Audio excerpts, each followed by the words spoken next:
Hello. కానమోకు కథావచనం మోహనవచనం పరిజ్ఞాన హితబాండం నిత్య చదువరి శ్రోతలకు ఆహ్వానం.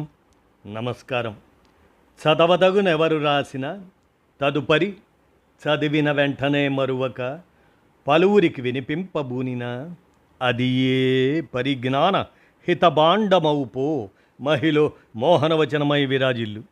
పరిజ్ఞాన హితబాండం లక్ష్యం ప్రతివారీ సమాచార హక్కు, తెలుసుకునే హక్కు సైతం జీవించే హక్కుతో సమానం. ఆ స్ఫూర్తితోనే ఇప్పుడు కానమోకు కథావచనం మోహనవచనం సమకాలీన కథా సందేశం ఈ శీర్షికన పఠాన్ నైఫా అస్మిన్ విరచించి అందజేసిన కథ పేరు చేరని ఉత్తరం. ఈ కథను మన కానమోకు కథావచన శ్రోతలకు సమకాలీన కథా సందేశం శీర్షికన వినిపిస్తాను. ఇక కథలోకి ప్రవేశిద్దామా? చేరని ఉత్తరం. ఇక వినండి. ఉదయాన్నే కోడి కూత వినిపించగానే రామయ్య కళ్ళు తెరిచాడు.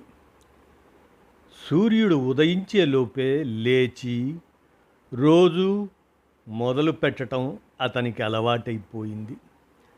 ఒకప్పుడైతే అతని జీవితం ఉరుకులు పరుగులతో నిండిపోయి ఉండేది. తెల్లవారక ముందే ఇంటి నుంచి బయలుదేరి సాయంత్రం అలసిపోయి తిరిగి వచ్చేవాడు. ఎండైనా వానైనా పండుగైనా పబ్బమైనా అతని చేతిలో పోస్ట్ సంచి మాత్రం ఎప్పుడూ ఉండేది. ఒకరికి పెళ్లి పిలుపు, ఒకరికి చావు కబురు, ఒకరికి ఉద్యోగ నియామక సమాచారం, ఒకరికి సైన్యంలో ఉన్న కొడుకు పంపిన కబురు. ఇలా ఎన్నో జీవితాల మధ్య వారధిగా గడిచిపోయింది అతని 40 ఏళ్ల సర్వీసు. కానీ ఇప్పుడు రిటైర్ అయిన తర్వాత ఆ పోస్టు సంచి మూలన వేలాడుతుంది. కొడుకులిద్దరూ మంచి ఉద్యోగాల్లో స్థిరపడి కుటుంబాలతో పట్టణాల్లో నివసిస్తున్నారు. ఎన్నిసార్లు తమ దగ్గరికి వచ్చేయమని వారు అడిగినా రామయ్యకి అతని భార్య లక్ష్మికి మాత్రం తమ పల్లెటూరు వదిలి వెళ్ళాలనే మనస్సు రాలేదు. ఆ రోజు కూడా ఎప్పట్లాగే పెరట్లోకి అడుగుపెట్టగానే తులసి చెట్టు ముందు దీపం వెలిగిస్తూ పూజ చేస్తున్న లక్ష్మి కనిపించింది. లేచారా? స్నానం చేసి రండి, టిఫిన్ సిద్ధం చేస్తాను అంది లక్ష్మి. కొద్దిసేపటికే వేడి వేడి ఇడ్లీలు, పల్లీ చట్నీ వడ్డించింది. ఆ తర్వాత ఈరోజు ఇల్లు మొత్తం సర్దాలి, స్టోర్ రూమ్ కూడా. మీరు తప్పించుకోలేరు.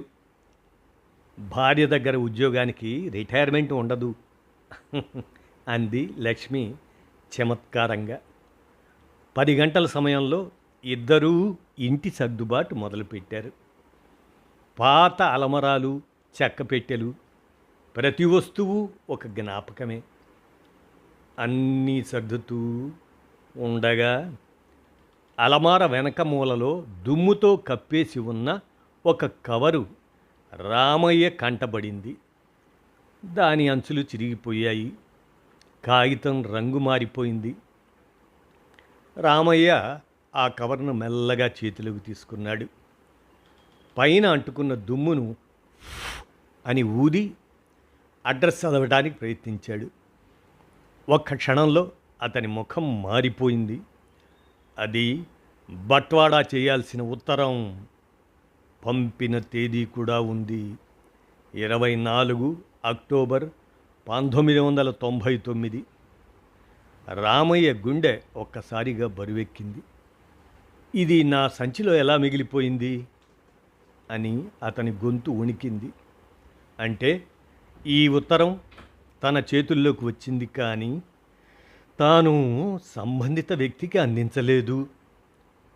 చలనం లేకుండా కూర్చున్న అతన్ని చూసిన లక్ష్మి ఏమైంది అని అడిగింది. లక్ష్మి, ఈ ఉత్తరం నేను అందించాల్సింది దాదాపు 25 ఏళ్ల క్రితం. లక్ష్మి ఆశ్చర్యంగా ఉత్తరం తీసుకొని చూసింది. రామయ్య నిశ్శబ్దంగా కవర్ను చేతితో నిమిరాడు. ఈ ఉత్తరం కోసం ఎవరో ఈరోజైనా వస్తుందేమో అని ఎదురుచూసి ఉండొచ్చు. ఆ ఎదురుచూపు మధ్యలో నేనే నిలిచిపోయాను. అది మీ తప్పు కాదు. అప్పట్లో ఎంత పని ఉండేదో. ఒక ఉత్తరం తప్పిపోయి ఉండొచ్చు. రామయ్య తల అడ్డంగా ఊపాడు. కాదు లక్ష్మి, ఉత్తరం అంటే కాగితం కాదు. ఎవరో ఒకరి ఆశ, ఎవరో ఒకరి ఆఖరి మాట, ఎవరో ఒకరి జీవితాన్ని మార్చే వార్త. పోస్ట్ మ్యాన్ చేతిలో ఉన్న ప్రతి ఉత్తరం ఒక బాధ్యత. అతని గొంతు బరువెక్కింది. అతను మెల్లగా కవరు మీదున్న చిరునామా చదివాడు.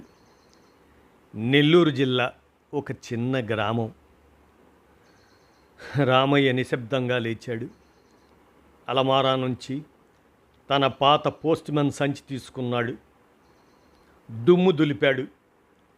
ఆ ఉత్తరాన్ని ఎంతో జాగ్రత్తగా అందులో పెట్టాడు. లక్ష్మి అతని వైపు చూస్తూనే ఉంది. లక్ష్మి, నేను వెళ్తున్నాను. ఈ ఉత్తరం చేరాల్సిన ఇంటికి. లక్ష్మి ఒకసారిగా దిగ్భ్రాంతికి గురైంది.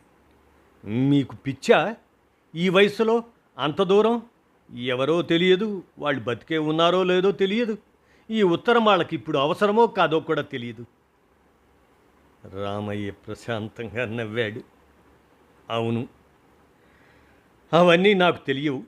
కానీ ఈ ఉత్తరం ఇంకా తన ఇంటిని వెతుకుతుంది. దాన్ని అక్కడికి చేర్చటం నా చివరి డ్యూటీ. అతని మాటల్లో కనిపించిన దృఢ నిశ్చయాన్ని చూసి లక్ష్మి ఇక ఏమీ మాట్లాడలేకపోయింది. రెండో రోజు తెల్లవారక ముందే రామయ్య లేచాడు. వెళ్ళబోతూ ఒక్కసారి వెనక్కి తిరిగి చూశాడు. లక్ష్మి గుమ్మం దగ్గర నిలబడి ఉంది. ఆమె చూపులో ఒక ఆందోళన, ఒక నమ్మకం, ఒక ఆశీర్వాదం. ఆ చూపే అతనికి ధైర్యం ఇచ్చింది. బస్సు కిటికీ పక్కన కూర్చున్నాడు రామయ్య. బస్సు ముందుకు కదిలింది. మధ్యాహ్న సమయానికి నెల్లూరు చేరుకున్నాడు. బస్టాండ్లో దిగగానే ఆ చిన్న గ్రామానికి బయలుదేరాడు. ఎదురుగా ఒక పెద్ద ఇల్లు, ఇనుప గేటు, కొత్త పెయింటు. తన చేతిలోని చిరునామాను, ఆ ఇంటిని మళ్ళీ మళ్ళీ చూస్తూనే ఉన్నాడు. గేటు దగ్గరికి వెళ్ళాడు. గేట్ తట్టగానే లోపల నుంచి 40 ఏళ్ల వయసున్న వ్యక్తి బయటికి వచ్చాడు. ఎవరు కావాలి? బాబు, ఒకప్పుడు ఈ ఇంట్లో జ్యోతి అనే అమ్మాయి ఉండేదట. వాళ్ళ గురించి కొంచెం సమాచారం కావాలి. ఆ వ్యక్తి కాసేపు ఆలోచించాడు. జ్యోతి, ఆ పేరు నేను వెళ్ళలేదు. మేము ఈ ఇల్లు కొని 20 సంవత్సరాలైంది. అప్పటికే వాళ్ళు ఇక్కడ లేరు. ఆ మాట విన్న రామయ్య ముఖం దిగులుగా మారింది. 20 సంవత్సరాలు అంటే తాను వెతుకుతున్న జాడ ఇంకా వెనక్కి వెళ్ళిపోయినట్టేనా అనిపించింది. ఇంకెవరినైనా అడుగుదాం అనుకొని గ్రామంలోని ప్రతి వీధి తిరిగాడు. ఎవరికీ గుర్తు రాలేదు, గుర్తు లేదు. ఒక ఇంటి ముందు కూర్చున్న 80 ఏళ్ల వృద్ధుడు అతన్ని చూసి, ఎవరు కావాలయ్యా అడిగాడు. రామయ్య విషయం వివరించాడు. ఆ వృద్ధుడు కొద్దిసేపు ఆలోచించాడు. జ్యోతి, అవును, గుర్తుంది. ఆవిడకు 2 పిల్లలు. భర్త ఆర్మీలో ఉండేవాడు. ఏళ్ల తరబడి అతని గురించి ఎలాంటి సమాచారం రాలేదు. ఆఖరికి ఆశ వదిలేసింది. ఇక్కడ ఉన్న ఇల్లు అమ్మేసి పిల్లల్ని తీసుకొని తన తల్లి దగ్గరికి వెళ్ళిపోయింది. రామయ్య మెల్లగా అడిగాడు. ఎక్కడికి వెళ్ళారు పెద్దాయన? వృద్ధుడు తల అడ్డంగా ఊపాడు. "ఉమ్, అది నాకు గుర్తులేదు."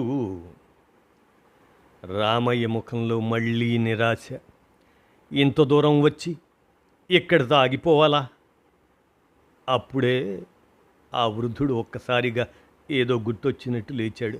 "ఆ, ఒక్క నిమిషం, ఎక్కడో ఉండాలి" అని లోపలికి వెళ్ళిపోయాడు. లోపల ఏదో వెతుకుతున్న శబ్దం వినిపిస్తుంది. దాదాపు అరగంట తర్వాత వృద్ధుడు చేతిలో చిన్న రేకు డబ్బా పట్టుకొని బయటకు వచ్చాడు. "ఆ, దొరికింది" అన్నాడు చిరునవ్వుతూ. జ్యోతి వెళ్తూ వెళ్తూ వాళ్ళ అమ్మగారి ఇంటి అడ్రస్సు మా ఆవిడకి ఇచ్చింది. ఎప్పుడైనా అవసరమైతే ఉపయోగపడుతుందని.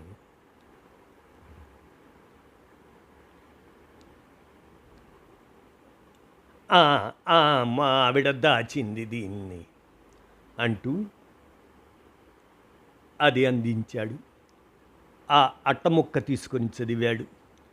గుంటూరు, ఒక పూర్తి చిరునామా. అతని కళ్ళలో ఆశ మళ్ళీ వెలిగింది. రామయ్య భావోద్వేగంతో చేతులు జోడించాడు. "మీరు నాకు అడ్రస్ మాత్రమే ఇవ్వలేదు, ఒక జీవితానికి దారి చూపించారు." ఆ వృద్ధుడు నవ్వాడు. "నేను కాదు బాబు, ఆ ఉత్తరానికే చేరాల్సిన చోటు తెలుసు" అన్నాడు. ఇక తిరిగి నెల్లూరుకు వచ్చి గుంటూరు వెళ్ళే బస్సు ఎక్కాడు. గుంటూరు బస్టాండ్లో దిగేసరికి ఇంకా చీకట్లు వీడలేదు. తెల్లవారే వరకు అక్కడే కూర్చొని తరువాత ఆ చిరునామాను పదే పదే చూస్తూ ఒక్కో వీధి దాటి ఒక్కో ఇంటి నంబరు చూసుకుంటూ చివరకు ఆ ఇంటి ముందు నిలబడ్డాడు రామయ్య. నెమ్మదిగా గేటు తట్టాడు. కొద్దిసేపటికి ఒక వ్యక్తి బయటికి వచ్చాడు. "ఆ, ఎవరు కావాలండి?" అన్నాడు. రామయ్య తన చేతిలో ఉన్న కవర్ పైన పేరు చూపిస్తూ అడిగాడు. "జ్యోతి గారు ఇక్కడే ఉంటారా బాబు?" "ఆ, రండి, లోపల కూర్చోండి" అని గౌరవంగా లోపలికి ఆహ్వానించాడు అతడు.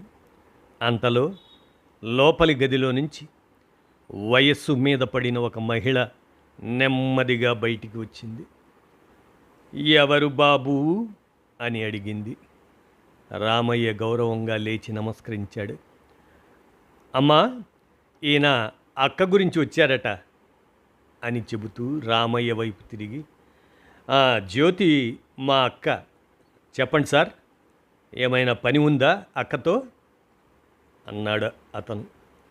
రామయ్య నెమ్మదిగా తన సంచిలోని కవర్ బయటికి తీశాడు. "ఇది 25 సంవత్సరాల క్రితం" అని మొదలుపెట్టి జరిగిన విషయమంతా చెప్పాడు. ఇంట్లో నిశ్శబ్దం అలుముకుంది. కొద్దిసేపటి తర్వాత ఆ వ్యక్తి మెల్లగా మాట్లాడడం ప్రారంభించాడు. "మా బావగారు సుబేదార్ నారాయణ, ఆర్మీలో పనిచేసేవారు. ఒక ఆపరేషన్కి వెళ్ళిన తర్వాత ఆయన నుంచి ఎలాంటి సమాచారం రాలేదు. మేమంతా ఎన్నో ఉత్తరాలు రాశాం, జవాబు రాలేదు. చివరికి అక్క ఇల్లు అమ్మేసి మా అమ్మ దగ్గరకు వచ్చేసింది." రామయ్య మెల్లగా అడిగారు. "జ్యోతి గారు ఇప్పుడు ఎక్కడున్నారు?" "మీకు మళ్ళీ శ్రమ ఎందుకు? ఆ ఉత్తరం నాకు ఇవ్వండి, నేను పంపిస్తాను" అన్నాడు అతను. రామయ్య వెంటనే తల అడ్డంగా ఊపాడు. "లేదు, ఇది నా చేతిలో తప్పిపోయింది, అందుకే నా చేతుల మీదగానే చేరాలి." "సరే, ఒక్క నిమిషం" అని అతను లోపలికి వెళ్ళాడు.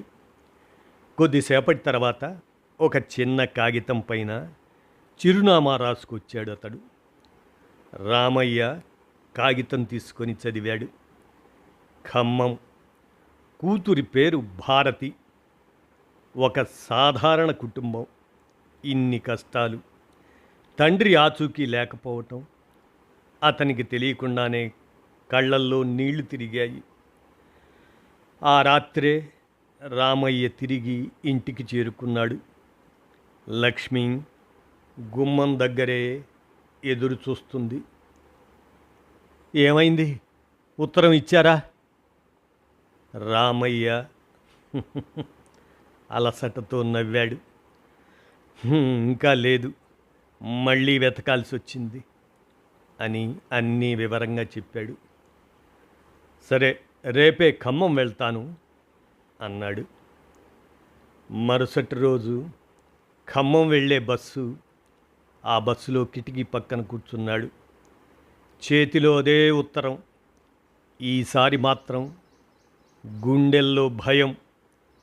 ఒకవేళ ఆమె నన్ను తప్పుబడితే, 25 సంవత్సరాలు ఎందుకు ఆలస్యం చేశావని అడిగితే, నా వల్ల వారి జీవితం మారిపోయిందని చెబితే, ఆలోచనలు ఆగడం లేదు. కానీ వెంటనే అనుకున్నాడు, ఏ శిక్ష వేసినా స్వీకరిస్తాను, కానీ ఈ ఉత్తరం మాత్రం అందించకుండా వెనక్కి వెళ్ళను. బస్సు ఖమ్మం వైపు వేగంగా దూసుకుపోతుంది. ఖమ్మం బస్టాండ్లో దిగేసరికి ఉదయం 11 గంటలు దాటింది. చేతిలో పాత తోలు పోస్ట్ సంచి. అందులో ఒకే ఒక్క ఉత్తరం. అయినా అది ఇప్పటి వరకు మోసిన వేలాది ఉత్తరాల కంటే బరువుగా అనిపించింది. ఆ చిరునామా చేతిలో పట్టుకొని నెమ్మదిగా నడుస్తూ చివరకు ఒక పెద్ద ప్రభుత్వ భవనం ముందు ఆగాడు రామయ్య. గేటు ముందు భద్రతా సిబ్బంది, లోపలికి వెళ్తున్న అధికారులు. ఎక్కడ చూసినా రద్దీ. రిసెప్షన్ దగ్గరికి వెళ్ళి చేతిలో ఉన్న కాగితం చూపించాడు. బాబు, ఇక్కడ భారతి అని ఎవరైనా ఉంటారా? ఇదిగో ఈ అడ్రస్ ఇచ్చారు అని చూపించాడు. కాగితం చూసిన ఉద్యోగి తలూపి, ఉన్నారు అన్నాడు. రామయ్య ముఖంలో చిరునవ్వు మెరిసింది. అయితే ఒక్కసారి పిలుస్తావా బాబు? ఒక ఉత్తరం ఇవ్వాలి. మీకు అపాయింట్మెంట్ ఉందా? రామయ్య అయోమయంగా చూశాడు. క్షమించండి, అపాయింట్మెంట్ లేకుండా కలవటం కుదరదు. రామయ్య నిరాశగా పక్కకు జరుగుతుండగా ఏదో కాగితం చూస్తూ అక్కడే ఉన్న ఓ గుమస్తా, జ్యోతి గారి పేరుతో ఏదైనా పోస్ట్ ఎప్పుడొచ్చినా వెంటనే లోపలికి పంపమని మేడం చాలాసార్లు చెప్పారు కదా అంటూ, ఏం ఉత్తరం అది అని అడిగాడు అతడు. రామయ్య వెంటనే సంచిలో నుంచి పాత కవర్ తీసి, బాబు, ఇది జ్యోతి గారి పేరు మీదే ఉంది అన్నాడు. గుమస్తా కవర్ చూశాడు. రండి అని లోపలికి తీసుకెళ్ళాడు. ఒక్కో గది దాటుకుంటూ వెళ్తున్నారు. భారతి ఇంత పెద్ద ఆఫీసులో ఏం చేస్తుంటుందో, బహుశా గుమస్తా లేదా టైపిస్ట్ అయి ఉంటుంది అనుకుంటూ నడుస్తున్నాడు. చివరకు ఒక పెద్ద గది ముందు ఆగారు. గుమస్తా తలుపు నెమ్మదిగా తట్టాడు. లోపల నుంచి ప్రశాంతమైన స్వరం వినిపించింది. కమిన్. తలుపు తెరిచాడు. మేడం, మీరు అడిగిన ఉత్తరం వచ్చింది అన్నాడు. రామయ్య గదిలోకి అడుగుపెట్టాడు. ఇంత పెద్ద అధికారిని జీవితంలో మొదటిసారి చూస్తున్నాడు. తెలియకుండానే చేతులు జోడించాడు. నమస్కారం మేడం. ఆమె కూడా గౌరవంగా లేచి నమస్కరించింది. నమస్కారం, రండి కూర్చోండి. రామయ్య కూర్చోకుండా నిలబడ్డాడు. చెప్పండి. రామయ్య సంచిలో నుంచి ఆ పాత ఉత్తరం బయటకు తీశాడు. అమ్మా, ఇక్కడ భారతి అని చెప్పబోతుండగా టేబుల్ మీద ఉన్న నేమ్ ప్లేట్ పైన అతని చూపు పడింది. భారతి, దాని కింద జిల్లా కలెక్టర్. ఒక క్షణం రామయ్య గుండె ఆగిపోయినట్లయింది. భారతి జిల్లా కలెక్టర్. అతని గొంతులో మాట ఆగిపోయింది. అంటే ఈమెనా ఆ చిన్నారి భారతి ఇప్పుడు జిల్లా కలెక్టర్? అతని కళ్ళల్లో తెలియకుండానే నీళ్లు తిరిగాయి. భారతి మాత్రం అయోమయంగా తన వైపు చూస్తుంది. ఏమైంది? అప్పుడు రామయ్య వణుకుతున్న చేతులతో ఉత్తరం ఆమె వైపు చాపాడు. అమ్మా, ఇది మీ అమ్మగారి పేరు మీద వచ్చిన ఉత్తరం. భారతి తీసుకుంది. కవరు పైన ఉన్న తేదీ చూసిన క్షణం ఆమె ముఖంలోని చిరునవ్వు మాయమైంది. 24 అక్టోబర్ 1999. ఆమె చేతులు వణికాయి. గుండె వేగంగా కొట్టుకుంది. నెమ్మదిగా తలెత్తి రామయ్య వైపు చూసింది. ఈ ఉత్తరం ఎక్కడ దొరికింది? రామయ్య తల వంచుకున్నాడు. అక్కడి నుంచి తన మనస్సులో మోస్తున్న భారాన్ని ఒక్కో మాటగా దించసాగాడు. అమ్మా, నా నిర్లక్ష్యం వల్ల ఈ ఉత్తరం మీ దగ్గరకు రావడానికి 25 సంవత్సరాలు పట్టింది. నన్ను క్షమించు. గదిలో నిశ్శబ్దం అలుముకుంది. రామయ్య ఏం జరుగుతుందో అర్థం చేసుకునే లోపే ఆమె అతని పాదాలకు నమస్కరించింది. అమ్మా, ఏంటిది? రామయ్య ఉలిక్కిపడ్డాడు. భారతి కళ్ళల్లో కన్నీళ్ళు. బాబాయ్ గారు, ఈ ఉత్తరం కోసం నేను 25 సంవత్సరాలు ఎదురు చూశాను. కానీ ఏదో ఒకరోజు తప్పకుండా నాన్న ఉత్తరం వస్తుందన్న నమ్మకాన్ని మాత్రం వదల్లేదు. ఈరోజు ఆ నమ్మకాన్ని మీరు ఈ రూపంలో ఆ నమ్మకాన్ని గెలిపించారు. ముందు అమ్మ దగ్గరికి వెళ్దాం రండి అంటూ రామయ్యను తీసుకొని కారెక్కిన భారతి ఇంటికి చేరగానే లోపలికి పరిగెత్తింది. అమ్మా, అమ్మా, ఎక్కడున్నావమ్మా? జ్యోతి బయటికి వచ్చింది. ఏమైంది తల్లి? భారతి తన చేతిలోని పాత కవరు చూపించింది. అమ్మా, నాన్న నుంచి ఉత్తరం వచ్చింది. ఆ ఒక్క మాటతో జ్యోతి కళ్ళల్లో నీళ్లు నిండిపోయాయి. 25 సంవత్సరాల క్రితం ఆగిపోయిన కాలం ఒక్కసారిగా మళ్ళీ కదలటం ప్రారంభించినట్లనిపించింది. భారతి వణుకుతున్న చేతులతో కవరు తెరిచింది. లోపల 2 ఉత్తరాలు. ఒకటి భారత సైన్యం నుంచి, మరొకటి తన తండ్రి చేతిరాత. ముందుగా అధికారిక ఉత్తరం చదివింది. సుబేదార్ నారాయణ దేశ రక్షణలో వీరమరణం పొందినట్లు, ఆయన చివరి విధికి వెళ్లే ముందు కుటుంబానికి వ్యక్తిగత లేఖ రాసినట్లు అది. ఈ ఉత్తరానికి జత చేసినట్లు అందులో ఉంది. ఉత్తరం పూర్తయ్యేసరికి జ్యోతి కళ్ళల్లో నీళ్లు ఆగలేదు. ఆమె మెల్లగా 2వ ఉత్తరాన్ని భారతి చేతిలో పెట్టింది. ఇది మీ నాన్న గొంతు తల్లి, చదువు. నా బంగారు తల్లి భారతికి, నీ ఉత్తరం నాకు అందినప్పటి నుంచి దాన్ని ఎన్నిసార్లు చదివానో నాకు గుర్తులేదు. నువ్వు పరీక్షల్లో మంచి మార్కులు తెచ్చుకున్నావని, టీచర్లు నిన్ను మెచ్చుకున్నారని చదివినప్పుడు నా గుండె ఆనందంతో నిండిపోయింది. నాన్న, నేను పెద్దయ్యాక ఏమవ్వాలి అని అడిగావు కదా తల్లి. నీ వయసు ఇంకా 10 ఏళ్లే. ఈ వయస్సులో కలలు కనాలి, నవ్వాలి, ఆడుకోవాలి. కానీ నీ ప్రశ్నలో ఉన్న ఆలోచన చూసి నాకు చాలా సంతోషమేసింది. నువ్వెప్పుడైనా ఆలోచించావా, నేను నీకు భారతి అని, తమ్ముడికి భరత్ అని ఎందుకు పేరు పెట్టానో? మీ ఇద్దరూ పుట్టకముందే నేను ఆ పేర్లు నిర్ణయించుకున్నాను.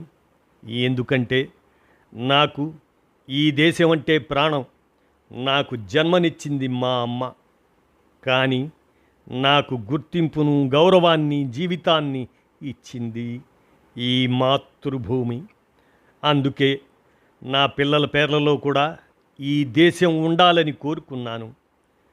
భారతి, భరత్ అంటే నా దేశం. మీ ఇద్దరినీ పిలిచిన ప్రతిసారి నాకు ఈ నేల గుర్తుకు రావాలని నేను కోరుకున్నాను. తల్లి, మనం జన్మభూమి రుణం ఎప్పటికీ పూర్తిగా తీర్చుకోలేం. కానీ మన వంతుగా కొంతైనా తిరిగి ఇవ్వగలం. కొందరు సైన్యంలో చేరి దేశాన్ని కాపాడుతారు. కొందరు వైద్యులై ప్రజల ప్రాణాలు కాపాడుతారు. కొందరు ఉపాధ్యాయులై పిల్లల భవిష్యత్తును తీర్చిదిద్దుతారు. మరికొందరు మంచి అధికారులై ప్రజలకు న్యాయం చేస్తారు. నువ్వు గొప్ప అధికారివి కావాలని నా కోరిక. డబ్బు కోసమో పదవి కోసమో కాదు. అవసరంలో ఉన్నవారికి అండగా నిలవడానికి. నీ సంతకం వల్ల ఒక పేదవాడి జీవితంలో వెలుగులు పూయాలి. నీ నిర్ణయాల వల్ల ఒక గ్రామం అభివృద్ధి చెందాలి. అప్పుడు నేను ఎక్కడ ఉన్నా గర్వపడతాను. కానీ తల్లి, నువ్వు ఏది అయినా కాకపోయినా నాకు ముఖ్యమైనది ఒక్కటే. నువ్వు మంచి మనిషిగా ఎదగాలి. ఇతరుల కష్టాన్ని అర్థం చేసుకునే హృదయం నీకు ఉండాలి. అదే నిజమైన విజయం. మీ అమ్మను జాగ్రత్తగా చూసుకో. ఆమె నవ్వు వెనుక ఎంత త్యాగం ఉందో నువ్వు పెద్దదానివయ్యాక అర్థమవుతుంది. మన చిన్న భరత్ ఎలా ఉన్నాడు? ఇంకా నా ఫోటో పట్టుకొని తిరుగుతున్నాడా? వాడికి నా తరపున ఒక పెద్ద ముద్దు ఇవ్వు. నేను ఇంటికి వచ్చిన తర్వాత నువ్వు వేసిన బొమ్మలు చూడాలి. నీతో కలిసి బయటకు వెళ్ళాలి. ఇంకా నువ్వు అడిగే 100 ప్రశ్నలకు సమాధానాలు చెప్పాలి. ఇప్పటికైతే నాకొక చిన్న పని పడింది. అది పూర్తయ్యాక నీకు మళ్ళీ ఉత్తరం రాస్తాను. అప్పటి వరకు బాగా చదువు, బాగా నవ్వు, కలలు కను. నీకోసం నేను కొన్న భారత జాతీయ పతాకం బ్యాడ్జిను ఈ లేఖతో పాటు పంపిస్తున్నాను. దాన్ని చూసినప్పుడల్లా నేను ఎక్కడ ఉన్నా నీ కలల గురించే ఆలోచిస్తుంటానని గుర్తు చేసుకో. ఎంతో ప్రేమతో, నాన్న. ఆ ఉత్తరం ఎప్పుడు ముగిసిందో ఎవరికీ తెలియలేదు. ఆ ఉత్తరం పైన జారిన కన్నీటి చుక్కలు కొన్ని అక్షరాలను తడిపేశాయి. ఆమె మెల్లగా ఉత్తరాన్ని తన గుండెలకు హత్తుకుంది. జ్యోతి దగ్గరకు వచ్చి తన తలను ఆమె గుండెలకు ఆనించింది. ఇద్దరూ మాటలు లేకుండానే ఏడుస్తున్నారు. ఆ కన్నీళ్లలో భర్తను కోల్పోయిన భార్య బాధ ఉంది. తండ్రిని కోల్పోయిన కూతురు ప్రేమ ఉంది. అదే సమయంలో ఒక సైనికుడి కుటుంబంగా గర్వం కూడా ఉంది. కొద్దిసేపటి తర్వాత భారతి తలెత్తి తల్లి వైపు చూసింది. అమ్మా, చూసావా, నాన్న నన్ను ఎలా చూడాలనుకున్నారో నేను అచ్చం అలానే అయ్యాను. ఆయన నన్ను విడిచిపెట్టలేదమ్మా. ఆయన రాసిన ప్రతి మాట నాకు తెలియకుండానే నా జీవితానికి దారి చూపించింది. నేను కలెక్టర్ కావాలని నిర్ణయించుకున్న రోజున ఈ ఉత్తరం నా దగ్గర లేదు. కానీ నాన్న ఆశీర్వాదం మాత్రం నాతోనే ఉంది. ఈ దృశ్యమంతా నిశ్శబ్దంగా చూస్తున్నాడు రామయ్య. నెమ్మదిగా ముందుకు వచ్చాడు. 2 చేతులు జోడించాడు. అమ్మా భారతి, భారతి వెంటనే లేచింది. నన్ను క్షమించమ్మా, నా కారణంగా మీ నాన్న చివరి ఉత్తరం మీ దగ్గరికి రావటానికి ఇంత సమయం పట్టింది అని చెబుతుంటే అతని గొంతు వణికిపోయింది. భారతి నెమ్మదిగా అతని దగ్గరికి వచ్చింది. బాబాయ్ గారు, మీరు ఉత్తరాన్ని మర్చిపోయిన మనిషి కాదు.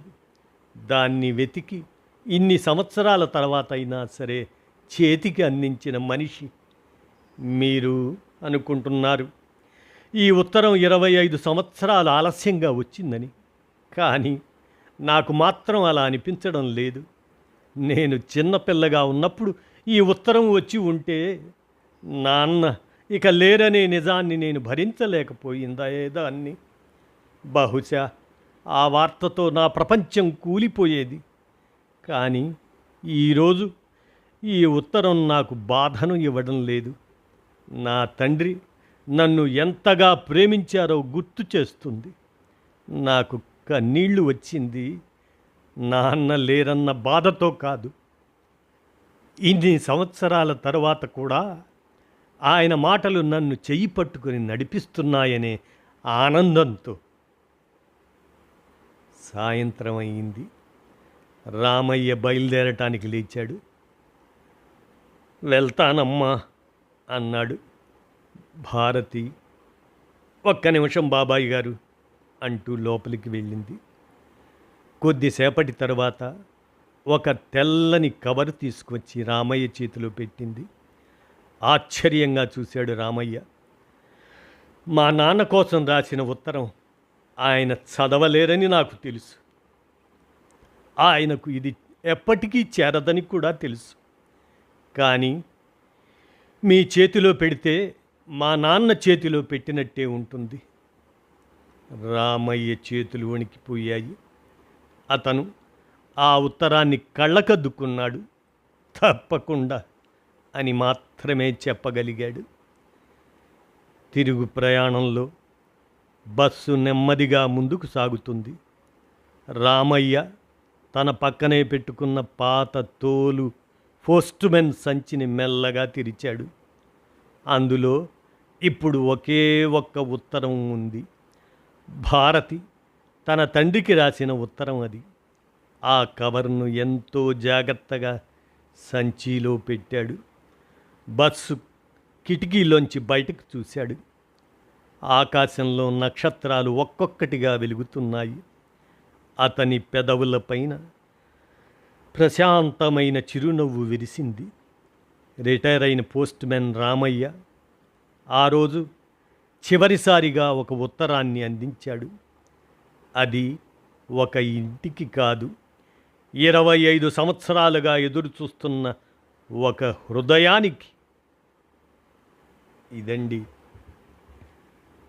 చేరని ఉత్తరం అనేటువంటి ఈ కథను పఠాన్ నైఫా అస్మిన్ విరచించి అందచేయగా, కానమోకు కథావచనం, మోహనవచనం, సమకాలీన కథా సందేశం శీర్షికన మన కానమోకు కథావచనం శ్రోతలకు ఈ కథను వినిపించాను. విన్నారుగా, ధన్యవాదాలు.